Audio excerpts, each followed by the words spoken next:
Assalamualaikum warahmatullahi wabarakatuh. Anak-anak sekalian kelas 6 yang dimuliakan Allah Subhanahu wa Ta'ala. Pada kesempatan kali ini kita akan belajar bersama kandungan surah At-Tin. Dalam surah At-Tin, Allah Subhanahu wa Ta'ala mengawali surah ini dengan bersumpah dengan 4 makhluknya. Ketika Allah Subhanahu wa Ta'ala bersumpah dengan makhluknya di dalam Al-Quran, ini menunjukkan minimal 2 hal.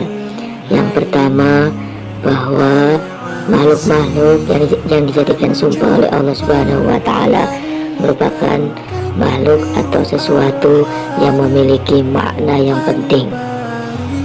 Yang kedua, bahwa surah tersebut, surah yang diawali dengan Allah bersumpah, merupakan surah yang penting, surah yang akan mengandung suatu kandungan pelajaran yang penting yang perlu kita perhatikan untuk dilaksanakan dalam kehidupan kita sehari-hari. Dalam surah At-Tin, Allah Subhanahu wa Ta'ala mengawali surah ini dengan bersumpah dengan 4 hal. Yang pertama, Allah bersumpah dengan buah tin. Yang kedua, Allah bersumpah dengan buah zaitun. Yang ketiga, Allah bersumpah dengan bukit Tursina atau bukit Sinai. Dan yang keempat, Allah bersumpah dengan kota yang aman atau kota Mekah. Marilah satu persatu kita bahas kandungan surah At-Tin. Bahwa pertama-tama Allah bersumpah dengan buah tin dan buah zaitun. Perlu kita ketahui bahwa buah tin adalah buah surga. Buah tin memiliki manfaat yang sangat luar biasa bagi kesehatan manusia ketika dikonsumsi. Dan buah tin rasanya sangat enak untuk dimakan. Demikian pula juga dengan buah zaitun, yang mana buah zaitun ini diambil minyaknya untuk dijadikan minyak goreng atau untuk dikonsumsi untuk mengolah makanan lainnya. Dan buah zaitun ini nol kolesterol, sangat baik dikonsumsi oleh manusia untuk mengobati berbagai macam penyakit. Dan ketika dicampur dengan makanan, maka makanan itu akan menjadi makanan yang sehat.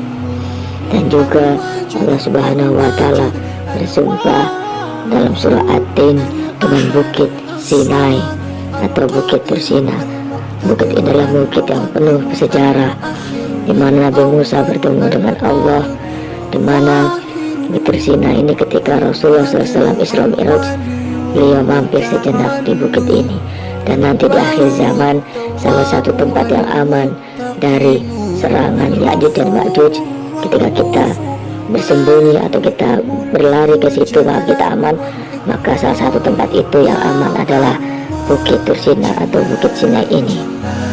Dan yang keempat, Allah bersumpah dengan kota Mekah, kota yang aman, bahwa ketika kita masuk ke kota Mekah, maka kita dijamin keamanannya oleh Allah Subhanahu wa Ta'ala. Dan di akhir zaman pun, Dajjal ketika merusak seluruh dunia, dia tidak akan bisa memasuki kota Mekah. Ya Allah bersumpah dengan 4 makhluknya yang luar biasa tersebut. Allah menyampaikan bahwa laqad khalaqnal insana fi ahsani taqwim, bahwasanya Allah menciptakan manusia dalam bentuk yang sempurna. Lihatlah manusia mulai dari ujung kepala sampai ujung kaki, tangan, anggota tubuh yang lain, kaki, mata, telinga, semuanya sempurna, semuanya indah. Ada tubuhnya yang sempurna, ada akalnya yang membuat manusia memiliki perilaku yang sempurna. Berbeda dengan hewan yang tubuhnya tidak sesempurna manusia dan tidak memiliki akal. Dan satu-satunya makhluk yang paling sempurna di dunia, baik badannya maupun rohani atau akalnya, adalah manusia. Namun manusia yang sempurna ini bisa jatuh kepada kehinaan ketika manusia mengikuti hawa nafsunya, ketika manusia tidak menggunakan akalnya. Akhirnya dia terjerumus untuk menggunakan tubuhnya minum minuman keras, narkoba, berhubungan dengan lawan jenis yang bukan istrinya, berjudi, dan lain sebagainya. Maka agar menjadi manusia sempurna lagi, dia harus meninggalkan itu semua dan kembali kepada Allah Subhanahu wa Ta'ala, kembali kepada Allah yang Maha Adil, yang Maha Bijaksana, yang Maha Al-Hakim, Ahsanul Hakimin. Maka ketika kita kembali kepada Allah, maka ketika kita bertobat untuk kembali kepada jalan Allah, maka Allah akan menempatkan kita insya Allah ke surganya. Namun sebaliknya, ketika kita terus terjerumus dalam keburukan demi keburukan, maka nanti akhirnya kita akan memasuki ke neraka. Wal'iyadzubillah.